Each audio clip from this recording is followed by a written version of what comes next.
Okay, in this video, gagawin natin tong sunburn na panel ng ating Raider 150. Kung makikita nyo dito sa kanyang speedometer at saka sa kanyang fuel indicator na halos hindi na siya makita, no?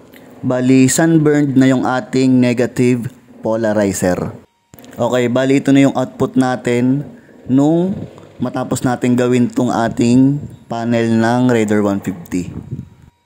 Okay, bali nag-order nga pala tayo ng negative polarizer sa Lazada, no? Napakamura lang at napakalaki niya. Labis-labis yung film. Okay, ito siya. Bali nabuksan ko na. Kunin natin. Yun, no? Ang laki. Bali ang kailangan lang natin yung kulay puti. Yung size ng kulay puti, ng sticker. Yun lang ang kukunin natin. Okay, bali simulan na natin. Pull out natin tong head ng ating motor, then kalasin natin tong ating panel, no?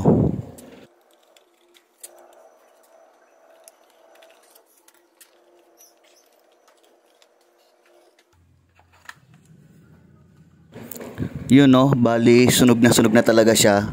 Kailangan na natin siyang palitan kasi napakalabo na, hindi na natin makita yung speed natin at kung ilang bar na lang yung ating gasolina. Yan, no? Yan ang itsura niya. Siguro dahil talaga yan sa araw, nasisikatan ng araw. Okay, bali na pull out na natin, ano. Bali dito sa part na to, papalitan na natin siya. Bali ganito lang ang gagawin natin. Iaangat lang natin siya, hindi na natin siya kailangang i-desolder. Kasi ang hirap, ang dami niyang ang daming terminal. Yan, ang ginawa ko lang dito, inangat ko lang. Yan, ganyan, tapos tatanggalin natin yung negative polarizer na sira. Yan, bali hila-hila ko lang yan. Matibay naman yan kaya okay lang na hatakin mo. Medyo madikit talaga siya. Yan, bali tiyagaan lang natin. Yun, bali na pull out na natin at natanggal na natin. Ito yung kanyang itsura, talagang wala na, sira na talaga. Kailangan na talagang paltan.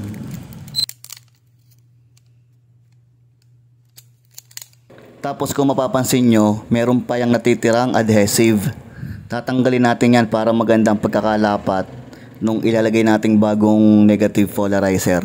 Bali gagamitan natin siya ng gas or gasolina, pwede na yon. Okay, bali sumausaw lang ako dun sa ating tangke ng gasolina, gamit itong towel na to. Then kinuskus-kuskus ko lang hanggang sa lumambot yung adhesive kasi yung adhesive pala niya napakatigas. Kailangan talaga gasolina ang gamitin. Then kinutkot ko pa nga yan ng cutter ng cutter blade. Kasi yung mga sulok-sulok hindi abot ng ating towel na may gas. Malalaman mo yan na nawawala na yung adhesive dahil dumudulas na. Bali magkukulay brown yung adhesive niya. Tapos mapipil nyo na natatanggal na talaga siya. Bali tanggalin nyo lang talaga yung mga adhesive para maganda yung pagkakalapat nung bagong polarizer na gagamitin natin.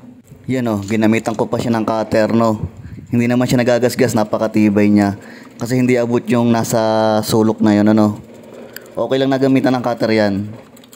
Okay, then malinis na siya, Ngayon, magkakat na tayo ng negative polarizer. Ito siya, napakalaki. Pero mura lang siya, wala pang 100. Bali, kung nakikita nyo yung sticker na yon, halos ganong laki lang yung kailangan natin. Okay, bali, sukatin natin gamit to para sakto lang yung makuha natin. Okay, gamit ang gunting, i-cut out lang natin to,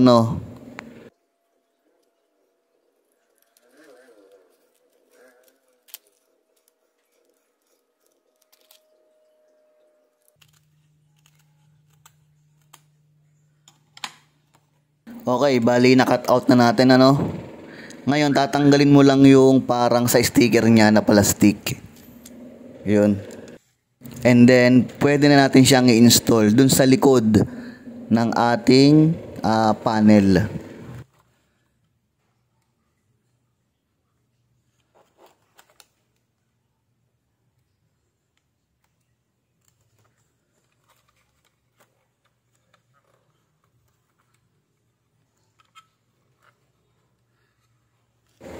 Okay na siya, no? Bali na ilagay na natin. Pwede na natin siyang testingin. Ngayon, ibabalik natin siya dun sa head. Okay, bali ikabit lang natin yung mga connection niya. And then, ready na siya para makita natin yung magiging resulta. Kung maganda ba siya o malinaw. Para hindi tayo nangangapano kapag tumatakbo tayo. Kasi ang hirap.